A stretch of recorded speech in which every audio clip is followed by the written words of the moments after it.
Hello guys, Assalamu alaikum and welcome to my channel. I hope you are all by grace of Almighty Allah. I am also fine. Today we will learn how to write a story, the lazy girl story. তো আমরা বন্ধুরা যে বিষয়টা জানবো সেটা হচ্ছে the lazy girl story writing অত্যন্ত সুন্দর এবং সহজভাবে বুঝিয়ে দেওয়ার চেষ্টা করব।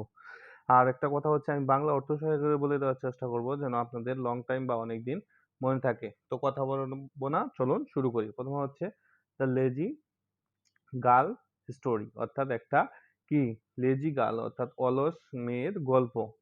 অনস আপন এ টাইম অর্থাৎ অনস আপন এ টাইম মানে একদা একটা সময় দেয়ার ওয়াজ এ গার্ল, একজন গার্ল থাকতো অর্থাৎ একজন মহিলা থাকতো বা মেয়ে থাকতো নেমড কনক, তার নাম ছিল Kanak. She was very lazy অর্থাৎ সে কি ছিল, সে খুবই কিন্তু কি ছিল, অলস ছিল, লেজি অর্থাৎ অলস ছিল।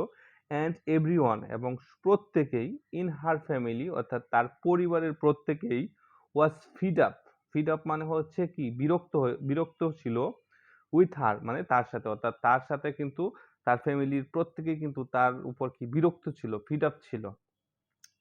হার রুম ব্যাগ অর্থাৎ তার তার যে রুম ছিল, ঘর ছিল, অর্থাৎ তার রুম, ব্যাগ অর্থাৎ তার থলে বা ব্যাগ, কাপবোর্ড অর্থাৎ আলমারি, বুক self, compass box, study table অর্থাৎ পড়ার table, compass box, book self and the bed এবং তার যে বিছানা ওয়াজ ডার্টি মানে কি ছিল, নোংরা, অ্যান্ড মেসি মানে কি, অগোছালো।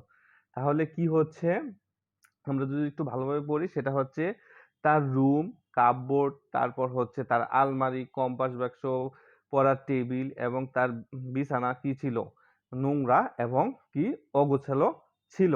অ্যান্ড এবং হয়নিবার যখনই হার গ্র্যান্ডমাদার অর্থাৎ তার দাদি, হার গ্র্যান্ডমাদার অর্থাৎ তার যে দাদি use to tell her to clean it, তাকে যখন এটা পরিষ্কার করতে বলতো, আপ আপসি তখনই সে use to make an excuse অর্থাৎ তখনই সে কি করতো, একটা অজুহাত বের করতো। এখানে এক্সকিউজ মানে ক্ষমা না, এখানে একটা অজুহাত বের করতো। অ্যান্ড এবং নট ডু দ্য ক্লিনিং এবং সে কি করতো না, সে কিন্তু পরিষ্কার করতো না।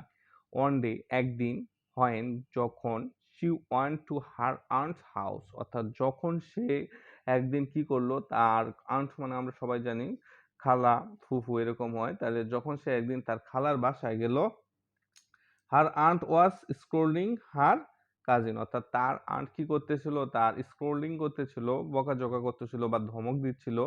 স্কোল্ডিং এখানে ধমক দেওয়া হবে, ধমক দিচ্ছিল হার কাজিন অর্থাৎ তার কাজিন ব্রাদার অর্থাৎ তার খালাতো ভাইকে কি ধমক দিচ্ছিল। বিকজ কারণটা কি ছিল ধমক দেওয়া, সেটা হচ্ছে he was sitting on the bed and eating, সে কি করছিল, সে বিছানায় বসে কি করতেছিল, খাচ্ছিল। হার আন্ট সেইড তার আন্ট কি বলল, দ্যাট যে if you sit on the bed and eat, তার আন্ট তার অর্থাৎ তার খালা তার যে খালাতো ভাইকে বলল, যদি তুমি বিছানায় বসে খাও, ককরোচ কোকরোচেস মানে হচ্ছে তেলাপোকা, কোকরোচেস উইল কাম অর্থাৎ তেলাপোকা আসবে, অ্যান্ড দেন এবং তারপর হোয়েন যখন, ইউ উইল বি অ্যাসলিপ যখন তুমি ঘুমাবে, they will enter your ear অর্থাৎ তখন তারা কি তোমার কানের ভিতরে ঢুকবে। And it might cause damage to your ear অর্থাৎ এটা তোমার কি কান নষ্ট হয়ে যাওয়ার কি একটা উপক্রম হয়ে যাবে এবং তোমার কান নষ্ট হয়ে যাবে। অ্যান্ড কজ হিয়ারিং লস এবং কানে কম শোনার কারণ হয়ে দাঁড়াবে। হয় যখন দ্য গার্ল হেয়ার দিস যখন সেই গার্ল অর্থাৎ এই মেয়েটি কি করলো, এটা শুনলো, কি করলো শুনলো, শি গট স্কার্ডেড মানে হচ্ছে ভয় পাওয়া, সে স্কার্ডেড হয়ে গেল, সে ভয় পেল।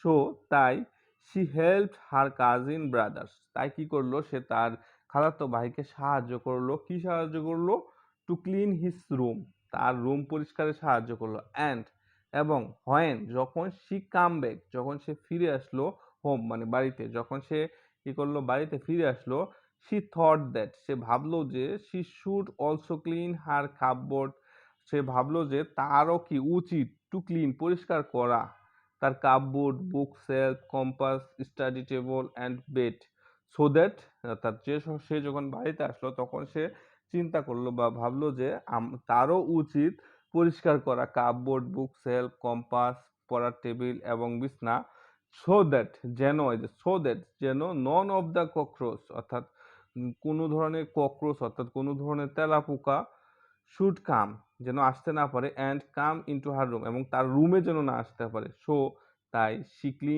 সে পরিষ্কার করেছিল এভরিথিং মানে প্রত্যেকটা জিনিস অ্যারাউন্ড হার, তার তার কাছের প্রত্যেকটা জিনিস কি করেছিল পরিষ্কার করেছিল, লাইক যেমন তার কাপবোর্ড, বুক সেলফ, তারপর হচ্ছে compass box, study table and her bed এবং তার বিছানা সহ কি এগুলা পরিষ্কার করেছিল। এভরিওয়ান প্রত্যেকেই ওয়াজ ইমপ্রেসড মানে প্রত্যেকেই কি ছিল খুশি হয়েছিল উইথ হার নিউ বিহেভিয়ার তার এই নতুন ব্যবহারে প্রত্যেকেই কি খুশি হয়েছিল। অ্যান্ড শি সেড দ্যাট এবং সে কি করলো হি সেড দ্যাট টুডে সে কি করলো সে আজকে বলল যে আই লার্নড এ লিসন এই লিসন অর্থাৎ আমি একটা এই লিসন থেকে কি করলাম শিখতে পারলাম দ্যাট যে I will keep all my surrounding clean অর্থাৎ আমার চারপাশের সবকিছু আমি কি ক্লিন রাখবো সো দ্যাট যেন ইনসেক্ট অর্থাৎ ইনসেক্ট মানে হচ্ছে পোকামাকড় অ্যান্ড আদার জাম অন্যান্য ব্যাকটেরিয়া অ্যান্ড ডিজিজ অন্যান্য